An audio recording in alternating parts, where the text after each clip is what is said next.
Bonjour et merci de prendre rendez-vous avec l'actualité tous les matins sur le coup de 8h sur les antennes des médias leaders Truth TV et Watt FM.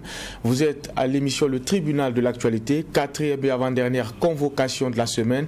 Vous le savez, c'est un rendez-vous que vous pouvez également suivre sur nos plateformes Facebook et YouTube. Je suis Adam Khaled Ouedraogo, président de cette instance. Avec moi sur ce plateau, le juge Vaha. Bonjour et bienvenue. Merci. Bonjour président, bonjour auditeurs et téléspectateurs. La nouvelle équipe gouvernementale et ses premières actions, la crise sécuritaire, l'actualité politique en lien avec la crise au sein du Congrès pour la démocratie et le progrès, la réconciliation nationale, tels sont les grands axes qui vont servir de fil conducteur pour la présente convocation. Et à la barre ce matin, un visage très bien connu de cette émission, le tribunal de l'actualité, Ablasse Ouedraogo. Bonjour et bienvenue. Bonjour Khaled, bonjour Vaha et prompt rétablissement au juge Bernard Bougma. Bonjour Bernard. Voilà, je rappelle que vous êtes le président de l'EFASO Autrement, parti membre de l'opposition politique. Avec vous, on va parler de l'actualité. Première actualité, c'est aussi ce verdict-là qui est tombé concernant les meneurs de la marche du 27 novembre dernier.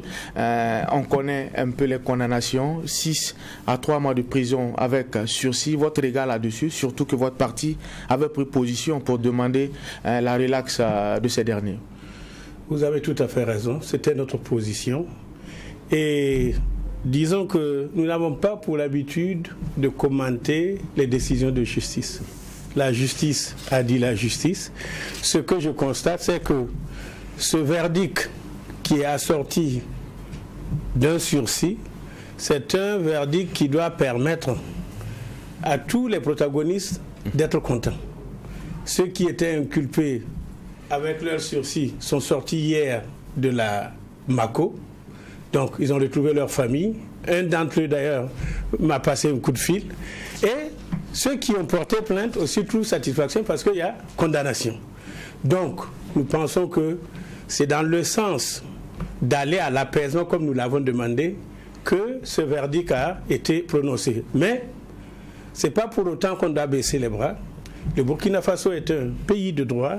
C'est un pays où le droit à manifester, le droit à la libre expression, le droit au rassemblement, c'est inscrit dans la Constitution. Donc, tous les démocrates devraient rester vigilants et travailler à ce qu'il n'y ait pas un recul des libertés et des droits humains de façon générale au Burkina Faso. Donc, c'est un verdict. Nous n'en dirons pas plus. Que tout le monde comprenne que si ces 5 jeunes, j'ai cité Tiendebego Adama, colonel, Bagnan Lota, Hervé Ouattara, Marcel Tankwano et Drabour Mamadou ont été le 27 novembre dans ces manifestations, c'est parce qu'ils avaient à cœur de faire bouger les choses.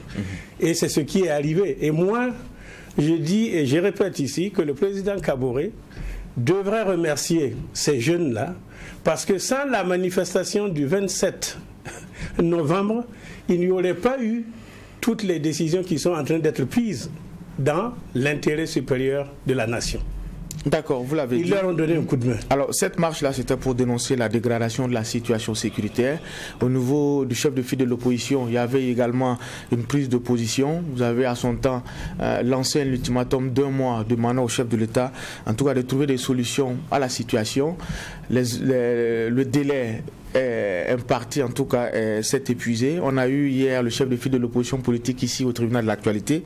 Votre regard sur cet ultimatum, parce qu'on n'a pas suffisamment entendu le passe autrement là-dessus.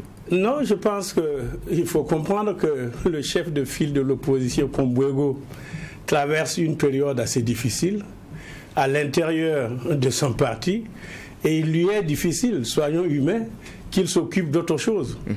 Si je vais vous donner le fond de ma pensée par rapport à cet ultimatum, Kombouego ici hier a dit que en lançant l'ultimatum, il avait mis une condition. Si les choses ne progressaient pas. Et qu'actuellement, il est dans la phase d'élaborer une évaluation qui consiste pour lui à adresser des lettres au ministre de la République pour avoir leur situation par rapport à des problèmes bien précis. C'est bien, Mais rappelons que c'est à la conférence de presse du 9 novembre. Aujourd'hui, nous sommes, je crois, le 23. Ça commence à être long. Et dans la ville, quand vous passez, les gens se posent des questions sur cette opposition. Et l'esprit de l'opinion publique, c'est que le CFOP est moribond, il est conciliant. Et j'explique. Quand vous voulez faire une évaluation d'une situation et vous allez vers le gouvernement, vous vous mettez dans la position d'un Premier ministre qui veut aller s'adresser à l'Assemblée nationale et qui demande aux membres du gouvernement de fournir des éléments de son discours sur l'état de la nation. Non, l'opposition n'est pas dans cette posture-là. Mais c'est une stratégie commune de l'opposition. Non, je dis, je suis d'accord qu'on fasse une évaluation. Mais il ne faut pas aller interroger les ministres. Personne ne va donner un bâton pour se faire fouetter. Les ministres vont vous donner des rapports qui disent que tout va bien, nous avançons dans la bonne direction. Vous faites quoi maintenant? Non. L'opposition est là pour rester aux aguets. L'opposition est là pour répondre aux aspirations de la population. Et je vous dis, au jour d'aujourd'hui, il n'y a plus d'opposition crédible dans notre pays. Tout simplement parce que, quand on regarde comment les choses se présentent, l'opposition est inexistante. Et je vais même dire ici que Kombouego Edi a tué l'opposition au Burkina Faso. Et j'assume. Et je sais pourquoi je dis ça. C'est assez fort quand même. C'est ça la réalité. Quand vous regardez comment les choses se passent, et je pense que malheureusement c'est le fort d'Ablassé de dire ce qu'il pense, Kombouego est de connivence avec le pouvoir. Il y a tellement d'évidence sur cette situation. Dites-nous les évidences alors. Il le sait lui-même. Mais dites-nous peut-être. Quand vous dites haut et fort que vous allez mener une action et vous trouvez des arguments pour donner le temps au pouvoir, c'est que vous êtes de connivence avec le pouvoir. Vous donnez le temps au pouvoir de se retrouver, de rebondir. Une opposition crédible, une opposition qui rend service à son peuple, c'est celle qui est toujours présente pour répondre aux aspirations de la population. Aujourd'hui, et la population l'a démontré, le Burkina Faso a besoin d'un changement. Et ce sont les changements que le président Kaboré tente d'opérer. Malheureusement, je ne suis pas certain que nous allons y arriver. Oui, allez-y. Mais quand vous dites beaucoup de choses en même temps, hein, ouais, c'est pour ça que je suis là. Sur par exemple, la question du processus même de l'opposition, vous dites aujourd'hui, ce n'est pas le rôle de l'opposition d'entendre les ministres sur ces questions. Quand on a pour faire une évaluation, j'ai dit. Pour faire une évaluation. Oui, mais quand on a reçu Edi Kombouego, il a parlé de l'évaluation théorique et puis cette pratique. Je pense que c'est dans cette pratique qu'il devrait rencontrer un certain nombre d'éléments, je pense, avec les ministres et tout.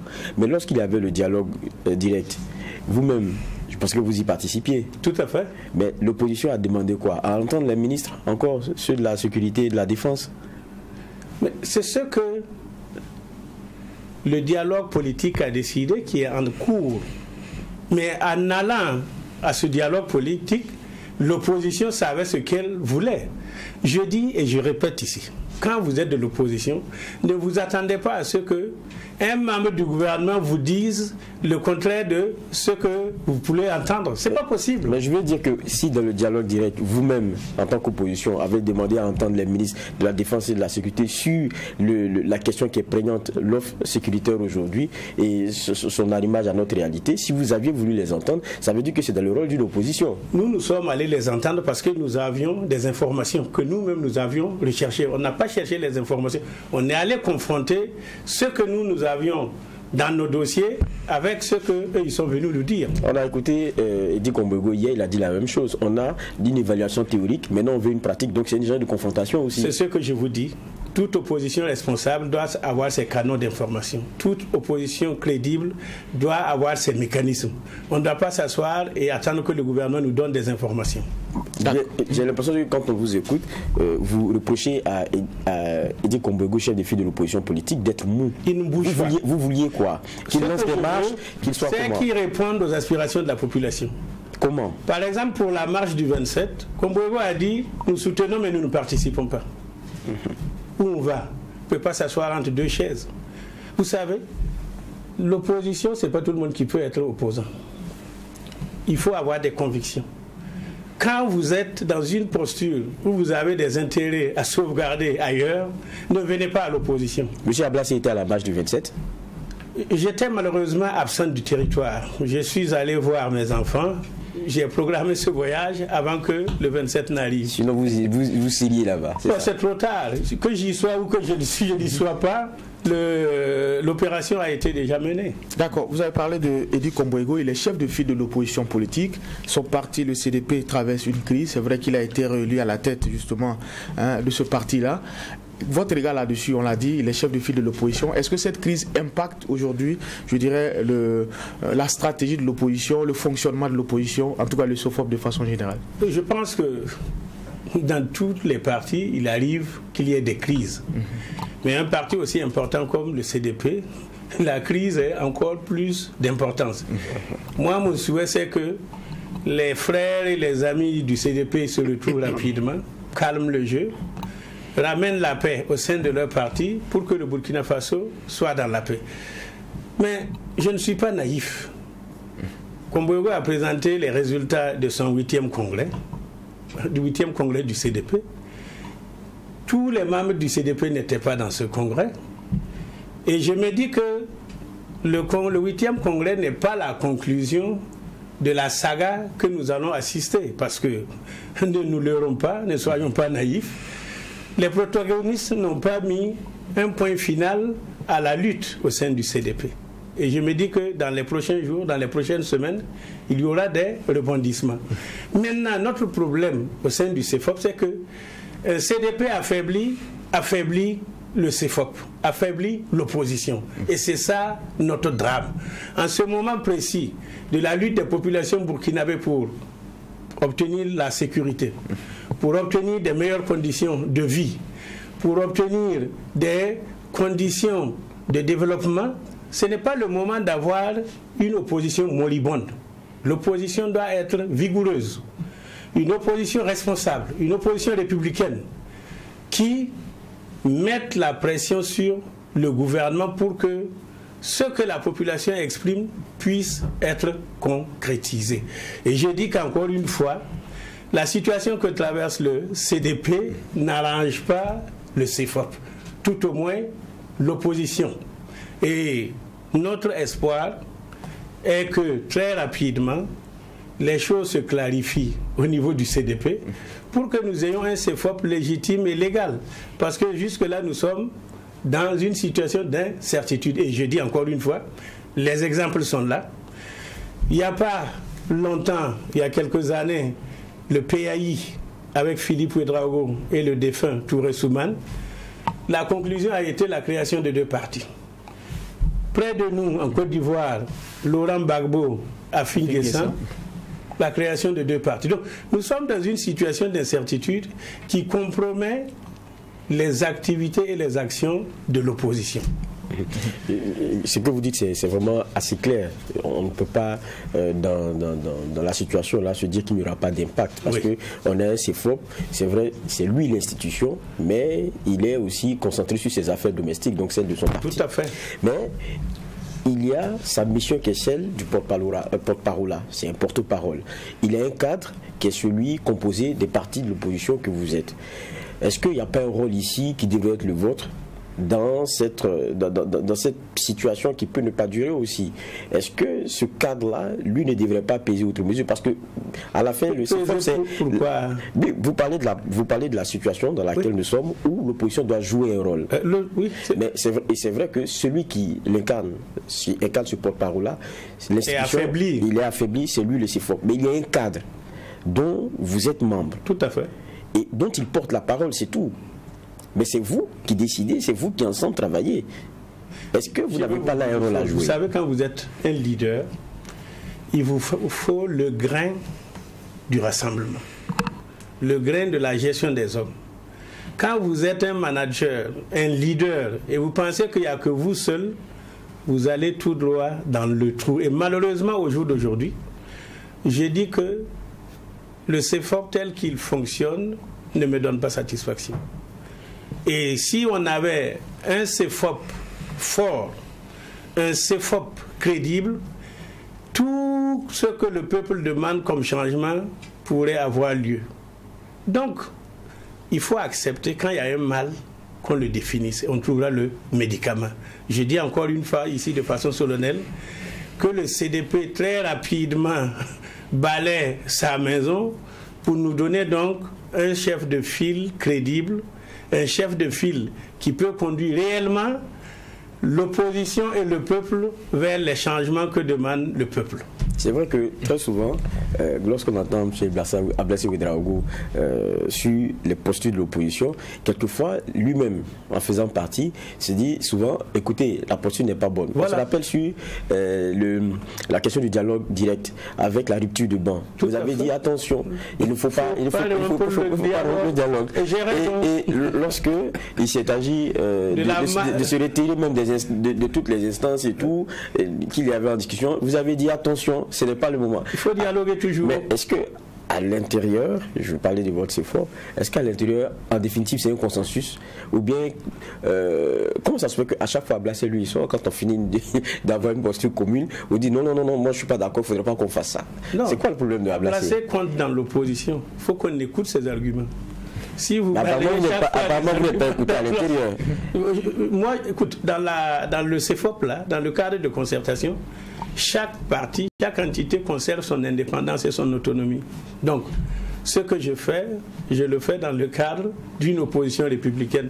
Et d'ailleurs, un gouvernement qui est responsable, qui a besoin d'avancer, a nécessairement besoin d'écouter les critiques de l'opposition. L'opposition de la République, dans la République, sert à équilibrer le jeu. Et nous jouons ce rôle-là. D'accord. Alors, on va parler de la situation sécuritaire. Au lendemain, justement, du drame d'Inata, on a vu tout ce qui a été engagé comme action par le chef de l'État pour répondre à l'appel et aux revendications du peuple burkinabé. Alors, il y a eu un rajeunissement de la chaîne de commandement au niveau de la gendarmerie, au niveau de l'armée de façon générale. Votre regard là-dessus, Ablassé Ouédraogo? Vous savez, c'est le cœur serré que je vais dire ce qui suit. Moi, je suis un patriote. Ce qui arrive à mon pays, je suis complètement effondré. Nous asseoir et regarder le Burkina Faso partir en lambeaux, ça fait mal au cœur. Nous avons une armée et notre armée devrait défendre donc l'entièreté du territoire national. Malheureusement, et ça c'est notre conviction, notre point de vue, il y a un gros problème dans notre armée. C'est celui de la malgouvernance. Et ça se traduit par deux choses élémentaires. Le manque de confiance entre la hiérarchie et la base. Et puis, il y a des conflits dans les différents corps. Il y a comme une bagarre entre les corps. La fameuse guerre des Bérés. Si vous avez une situation où il n'y a pas de cohésion, quels que soient les moyens que vous mettez à la disposition donc des acteurs, il n'y a pas d'efficacité. Et nous disons que il faudrait que nous fassions une refondation du Burkina Faso, en commençant par la refondation de l'armée. Vous savez, dans un pays où l'armée est forte, la stabilité est garantie. Prenez le cas de l'Algérie avec le président Bouteflika.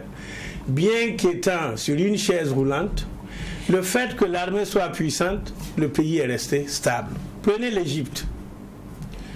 L'Égypte, après le départ de Moubarak, qui était un homme fort, le désordre qui s'est installé a été nettoyé avec l'arrivée du général Al-Sisi. Au Burkina Faso, ici même, pendant les 27 ans de Blaise Compaoré, il y avait la stabilité parce qu'il y avait une armée. Qu'on le veuille ou qu'on ne le veuille pas, l'armée, c'est la stabilité de la République. C'est pour cela qu'on dit armée républicaine. Malheureusement, quand je dis qu'il y a des conflits entre les corps, si vous prenez la gendarmerie et l'armée et les militaires, tout le monde sait que ce n'est pas la meilleure des coopérations. Et tout le monde dit qu'aujourd'hui, la gendarmerie, c'est le chouchou du président Kaboré, comme le RSP l'était du temps du président Compaoré. Quand vous avez des situations comme ça, prenez même au niveau de la garde présidentielle, la sécurité présidentielle. Vous avez tous entendu plusieurs fois qu'il y a eu des difficultés entre la gendarmerie et la police. Non. Un corps militaire doit être soumis à la discipline et à la hiérarchie. C'est pour cela que nous disons qu'il ne faut pas qu'on amène la politique dans l'armée. Quand vous êtes un politicien, votre tendance, c'est d'amener les gens qui sont, j'allais dire, vos soutiens. Vous n'avez pas de considération, quelquefois même pour leurs compétences.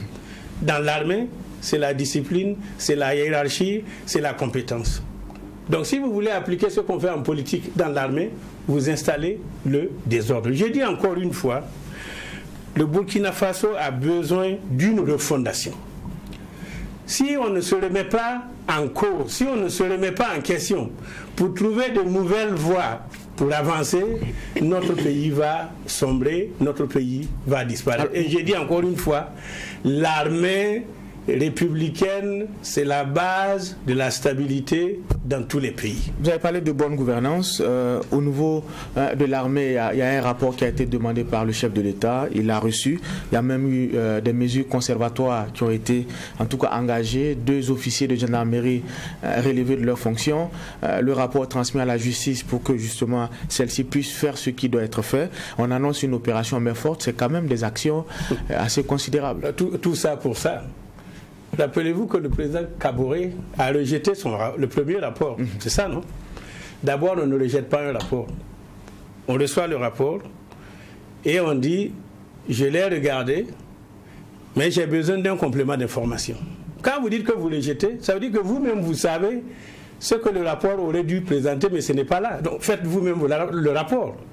Deuxième chose, quand vous dites que vous attendez un rapport, un autre rapport, et que vous recevez ce rapport, le public attend de connaître quel est le contenu, parce que tout le monde est excité de savoir. S'il a rejeté le premier, c'est que celui qui l'a accepté là contient des éléments qui vont nous séduire ou bien qui vont nous édifier. Nous attendons que ce rapport-là puisse être publié. Ce que vous appelez conservatoire, les mesures conservatoires, relever 2 officiers supérieurs. Vous pensez que c'est ça qui va résoudre le problème de l'armée? Écoutez, il n'est un secret pour personne. Il y a des marchés qui sont passés.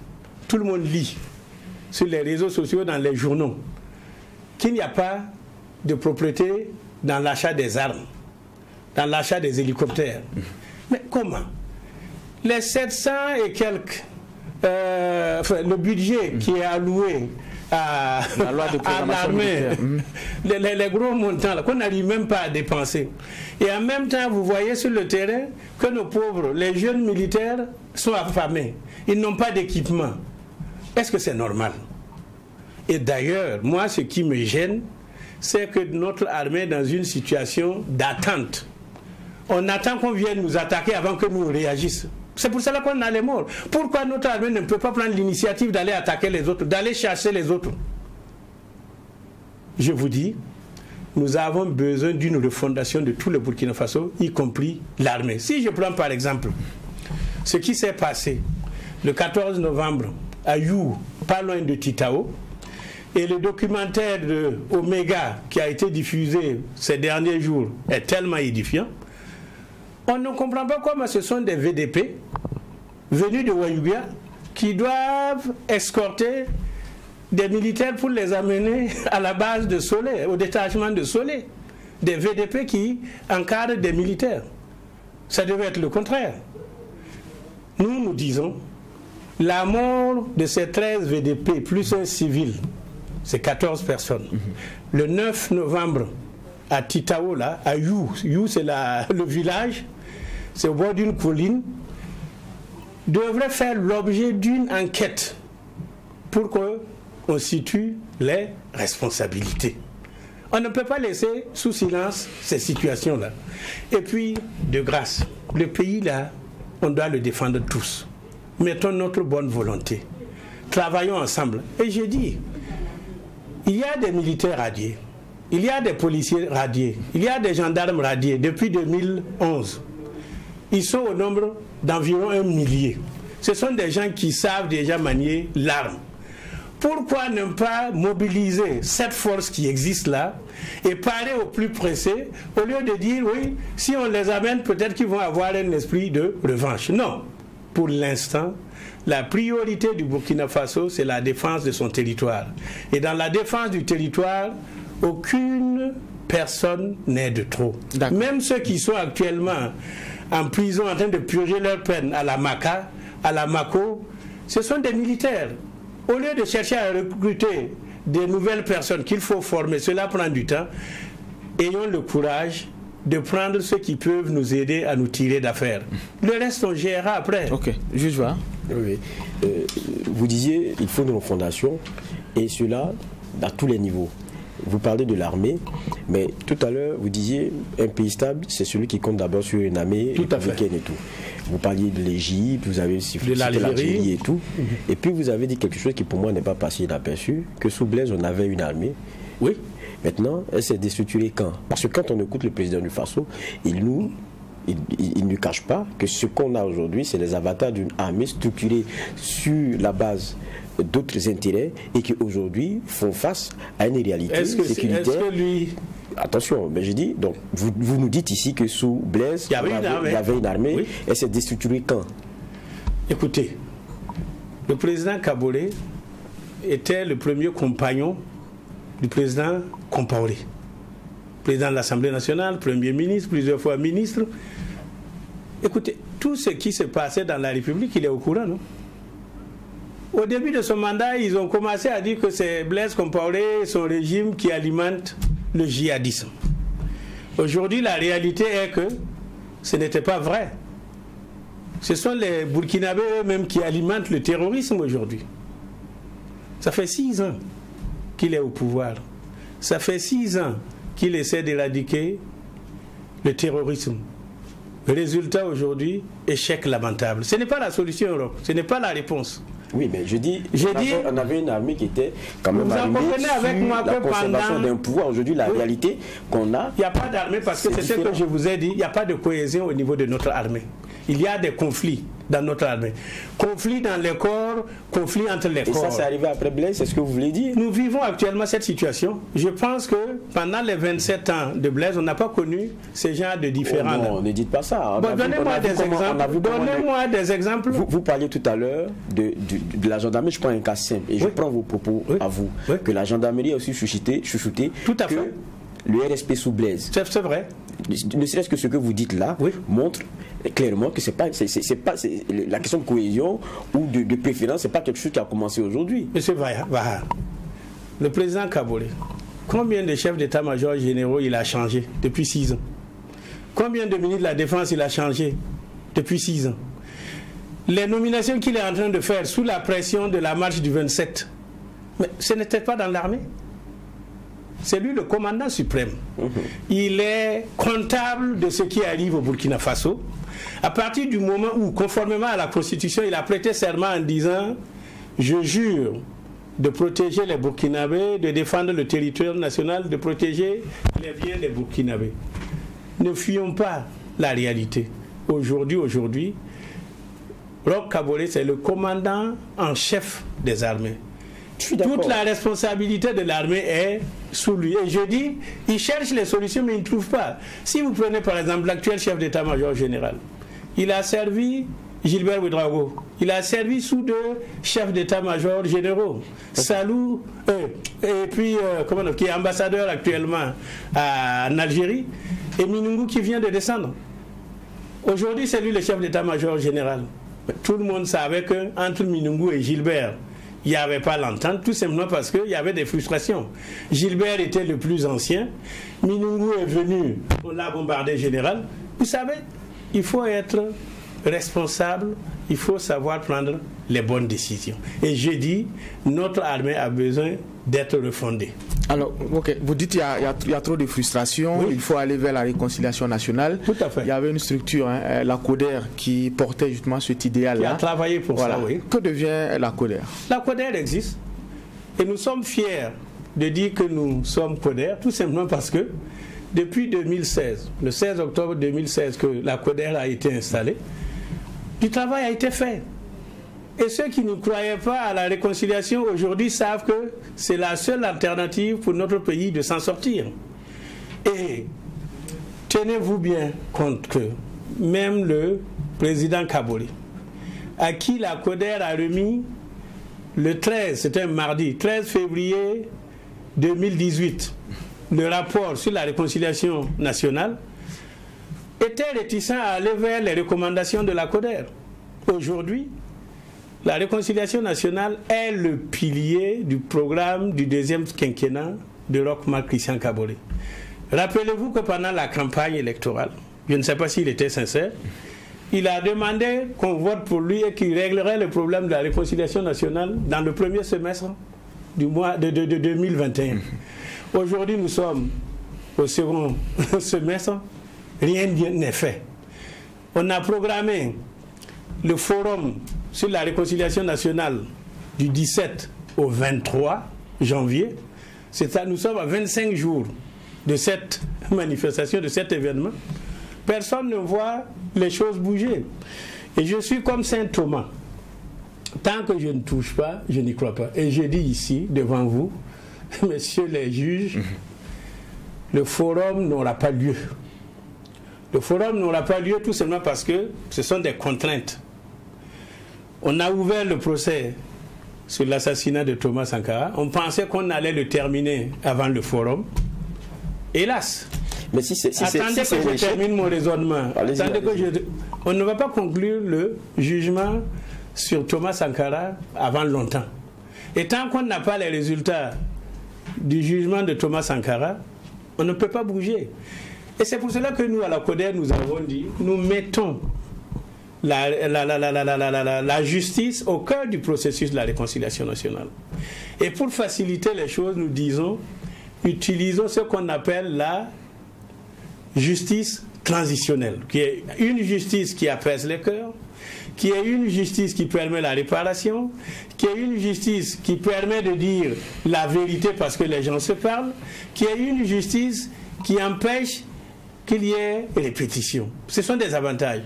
Et nous disons que cette justice transitionnelle va être complémentaire à la justice classique, qui est celle qu'on utilise dans tous nos tribunaux ou bien dans le cas du procès Thomas Sankara. Cette justice-là, elle est coûteuse. Elle amène la division.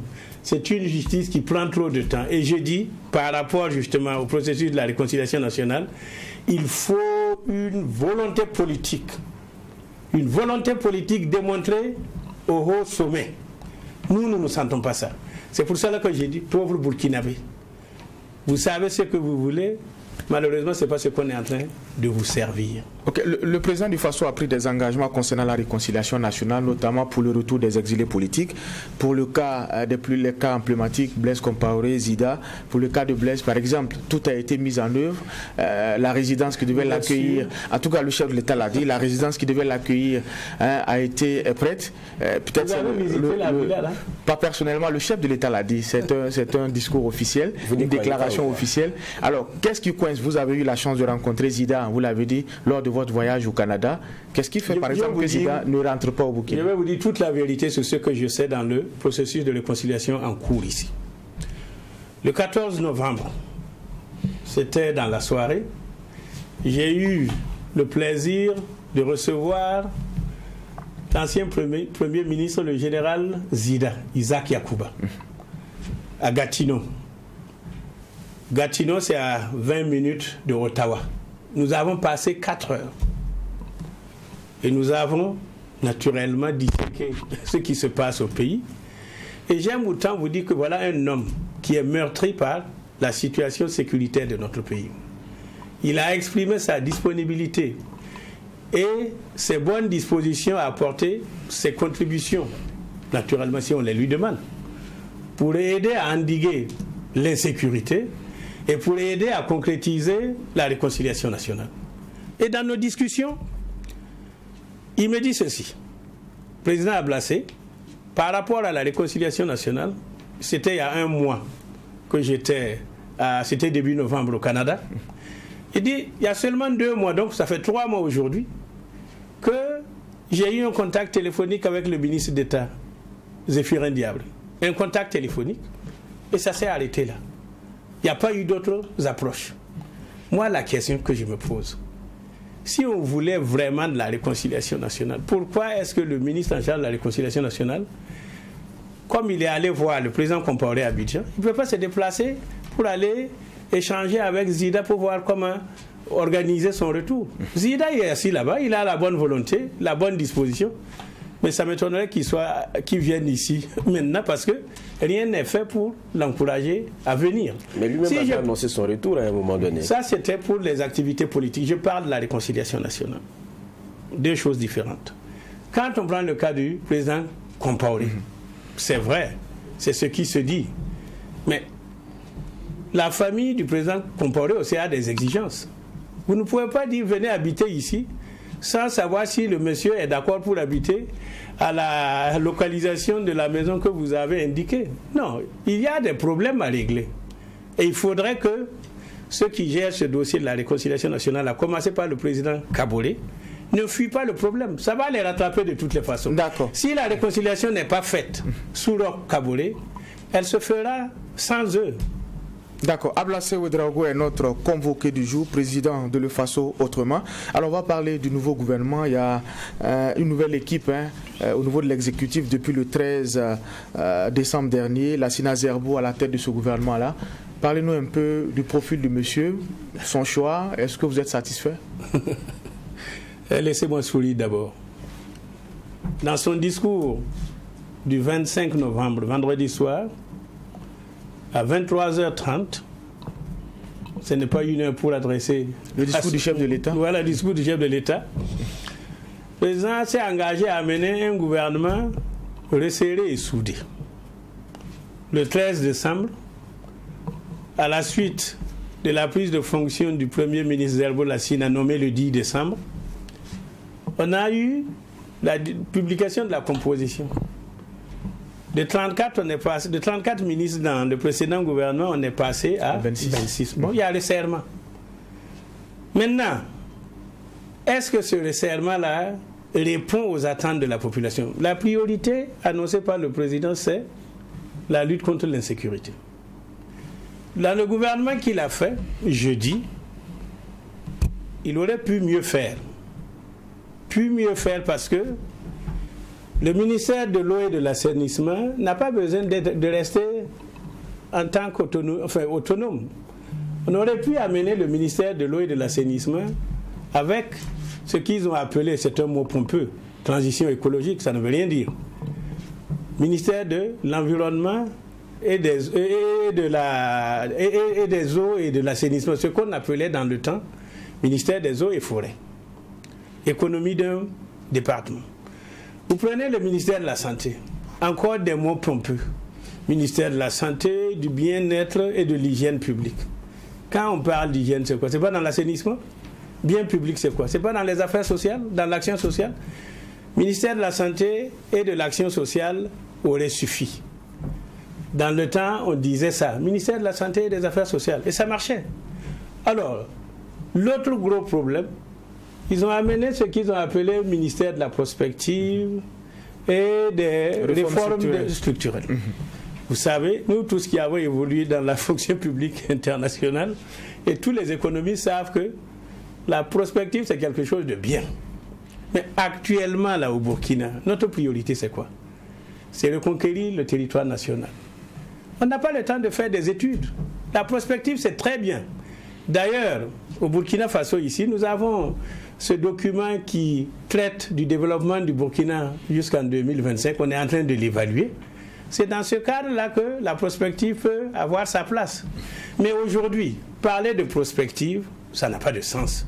Ce ministère-là, purement et simplement, doit être supprimé.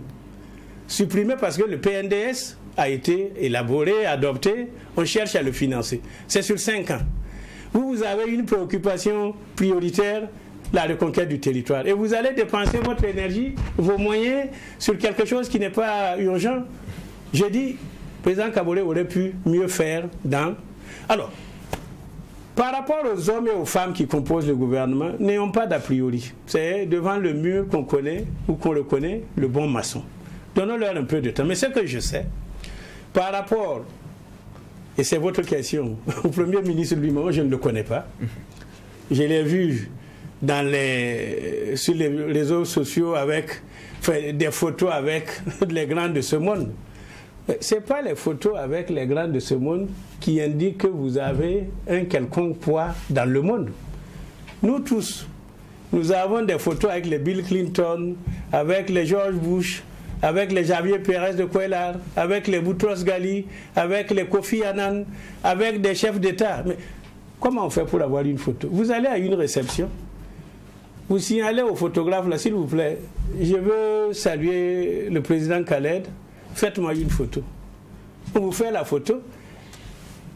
Le photographe vient, il vous remet la photo et puis il prend ce que vous lui devez. Vous emmagasinez 5000 photos comme c'est pas ça qui indique que l'homme est puissant. Non. L'homme ne sera puissant que s'il connaît le terrain. Malheureusement, je le dis ici, Zerbo Lassina, et c'est l'expérience de tous les fonctionnaires internationaux, même moi qui vous parle, quand je suis rentré définitivement en 2007, j'ai eu du mal à me remettre dans le bain par rapport à la réalité du terroir. Il ne connaît pas le terrain, il ne connaît pas les acteurs. Et je dis, le président Kaboré ne retient pas les leçons. Mais vous ne le connaissez attendez, pas. Attendez que je vous dise. Il ne connaît pas le terrain, il ne connaît pas les acteurs. Il ne connaît pas. Vous dites que vous ne le connaissez pas. Oui, il ne me connaît pas. Ça confirme ce que je dis. Je veux dire que... Non, quand je termine, je termine mon idée. Bon. Il ne retient pas les leçons, le président Kaboré. À son premier mandat, il a amené quelqu'un qu'on appelait oiseau rare. S'appelle Paul Kaba Thierry. Paul Kaba. Qui a perdu d'ailleurs 25 millions de francs CFA au cours d'un voyage à Taïwan, à Taipei. Kaba Thierry est venu promettre monts et merveilles en disant même que dans quelques semaines, on n'entendra plus parler de terrorisme. Et c'est leur mauvaise gestion là qui a amené le terrorisme là à prendre racine au Burkina, et maintenant aujourd'hui c'est devenu un problème difficile. Je dis, tous les Burkinabés peuvent contribuer, mais utiliser les hommes qu'il faut à la place qu'il faut, au moment qu'il faut, suivant le contexte. Je n'ai rien contre Zerbo, je ne le connais pas, sauf que j'ai lu dans la presse qu'il a aidé son beau-frère, le ministre Bouddha, à construire sa maison en donnant 68 430 000 francs CFA. Moi, j'ai été fonctionnaire international. J'ai dit, Zerbo Lassina actuellement, certainement va passer comme témoin dans le procès de Bouddha sur la construction de ce bunker-là, tout simplement parce que Bouddha est encore en liberté provisoire. Et nous espérons que la justice va dire la justice pour cette situation-là. Ce que je crains pour le président Kaboré, c'est que si cette audition a lieu et il s'avère que le Premier ministre n'arrive pas à expliquer ou à justifier les fonds qu'il a donnés pour couvrir la construction du bunker de son beau-frère, il faudrait en toute logique que le président Kaboré le relève et amène un nouveau Premier ministre. Est-ce qu'on ne va pas perdre du temps? On va permettre au juge de préciser sa question. Oui, je disais tout à l'heure, vous dites, vous ne le maîtrisez, vous ne le connaissez pas. Je ne le connais pas. Mais en même temps, vous dites, il ne connaît pas le pays, il ne connaît pas le terrain. Oui. Mais ça, c'est empirique, ça. Vous ne le connaissez pas, mais en même temps, vous... Mais l'empirisme est une science, mon cher ami. C'est sur la base de mon expérience. Moi, j'ai été fonctionnaire international avant eux tous. Quand je suis revenu du pays, après donc ma carrière là, je ne maîtrisais rien. Et je dis, nous sommes en guerre, nous avons besoin d'hommes qui n'ont pas besoin d'apprendre. Et actuellement là, et je le dis ici, le gouvernement Lassina Zerbo n'aura pas de période d'état de grâce. Et il lui est interdit, à lui et à son gouvernement, d'échouer. Interdiction formelle d'échouer. S'ils échouent, c'est le président Kaboré qui prendra le coup. D'accord, vous l'avez dit, vous avez été fonctionnaire international, oui, rappelé au pays pour gérer le portefeuille des affaires étrangères. Oui. Vous êtes diplomate. Aujourd'hui, on a le retour de Roselyne Coulibaly qui aujourd'hui a la charge ce portefeuille-là. Oui. Votre regard pour notre... Non, comme je qu'on sait, c'est la première fois qu'une femme... Non, je connais Roselyne quand elle était dans le système des Nations Unies. Moi, j'étais avant eux. Elle était Rez Palomé, entre autres. Et puis, elle a été au Burundi comme fonctionnaire des Nations Unies. Récemment, elle était en Guinée-Bissau. Je connais la personne. Ce que j'ai dit, donnons-leur le temps de faire. Mais pour elle et pour Soumaïla Ouedraogo, qui a pris la transition écologique et l'environnement, ils ont servi le premier gouvernement de Roch. Soumaïla a eu maille à partir avec les membres de son personnel à cause de la CAMEC. Rosine a eu maille à partir avec le personnel du ministère des Affaires, des Finances. Et c'est ce qui a amené d'ailleurs le président Kabore à la décharger. Je dis, j'espère pour eux qu'ils sauront s'ajuster au nouveau contexte. En tout cas, on leur souhaite bonne chance. Mais ils n'auront pas de période d'état de grâce. Alors, quand on parle de diplomatie, nous sommes dans une situation de guerre, on l'a dit. Beaucoup estiment qu'il faut diversifier aujourd'hui les partenariats, notamment dans le domaine militaire et pour la défense du territoire. Quel est votre avis là-dessus? Aujourd'hui, qu'est-ce qu'il faut comme diplomatie dans le contexte actuel? Vous savez, la diplomatie, c'est l'outil qui permet à chaque pays de choisir ses amis en fonction d'objectifs bien précis. Si aujourd'hui l'objectif du Burkina Faso, c'est la reconquête du territoire, en ayant donc un appui des partenaires en matière d'armement, en matière de formation, en matière d'organisation, il appartient au président du Faso, qui est le premier diplomate, à décider de voir quels sont les pays, quels sont les partenaires qui peuvent être utiles dans la réalisation de son objectif. C'est à lui de définir où il veut amener le partenariat du Burkina avec les autres pays du monde. Et c'est lui qui choisit la route. L'essentiel, c'est que nous, Burkinabés, nous sachions ce que nous voulons. Quand on va vers un partenaire, on dit au partenaire, là, écoute, moi, je veux qu'on soit amis, mais voilà ce que moi, je te demande de faire. Si tu es d'accord, on embarque ensemble. Si tu ne veux pas, je continue mon chemin. Donc, c'est le président du Faso qui doit imprimer l'allure de la diplomatie, les orientations de la diplomatie, et avant tout, il faut que le président du Faso sache ce qu'il veut réaliser avec cet outil qu'est la diplomatie. Juge va. Ce que vous dites, c'est très intéressant parce qu'on sait que c'est vraiment votre domaine. Mais tout à l'heure, quand vous parliez des dames Rosine Koulibaly, vous parliez de son parcours. Moi, je suis allé là-bas avant elle. Depuis, on entend Blasé Ouedraogo sur certains cadres au niveau international qui sont revenus. Bon, quand moi j'y étais et quand je suis revenu, voilà la réalité et tout et tout. On a l'impression que, en fait, au fond, c'est vous le meilleur profil. De toutes les façons, si vous ne vous vendez pas, personne ne va vous acheter. Ça veut dire que ça vous avez lorgné alors. Je sais que je ne suis pas médiocre. Je n'ai pas de complexe. Même ça, je ne suis aucunement médiocre ici. D'accord. Une dernière question pour terminer. C'est vrai que vous êtes également économiste. Aujourd'hui, on parle de la TNT. Débat entre diffuseurs et ceux qui ont à la charge justement de cette nouvelle technologie, la SBT. On parle de modèle économique. Votre avis là-dessus? Non, c'est très simple. On fonctionnait ici au Burkina sur les réseaux, les faisceaux hertziens, télévision analogique. C'est ça, hein? C'est ça. C'est l'État qui essaie de dire nous voulons faire des améliorations, nous voulons sensibiliser plus, nous voulons éduquer plus, nous voulons mettre la télévision à la disposition de la population, gratuitement. C'est eux-mêmes qui ont dit gratuitement. Ils ont fait une grosse campagne de publicité. Maintenant, la réalité est là. Vous avez une dizaine de télévisions privées, dont la vôtre d'ailleurs, à qui on demande de payer des... Comment on appelle ça? La redevance. Des redevances et puis des taxes. Je crois que chacun d'entre vous aujourd'hui a à peu près 106 millions, 110 millions à payer. 88 millions 500. Non, ça c'est à l'année. Mais quand tu ajoutes les autres choses, c'est ça. Voilà. Donc j'ai dit, moi j'ai discuté avec tous les acteurs. J'ai même le décret là, de 2019 sur cette affaire de TNT. Ce qu'il faut faire, c'est très simple. Si on ne veut pas, et c'est une punition actuellement qu'on inflige aux populations, parce que les populations n'ont rien demandé, les gens sont allés acheter leur décodeur TNT et on les prive de la fourniture. On devrait même poursuivre la personne qui a décidé de la suspension là, parce que c'est abusif. Et je demande ici que le ministre des Finances, le ministre de la Communication, dans la semaine là, trouve une solution pour libérer les télévisions privées là pour qu'elles puissent continuer à émettre. Parce que des gens ont payé de leur argent pour pouvoir bénéficier du service. Et il faut que les gens comprennent. Si vous prenez Canal+, le bouquet Canal+, par mois, l'abonnement c'est de 5 000 à 40 000 par mois.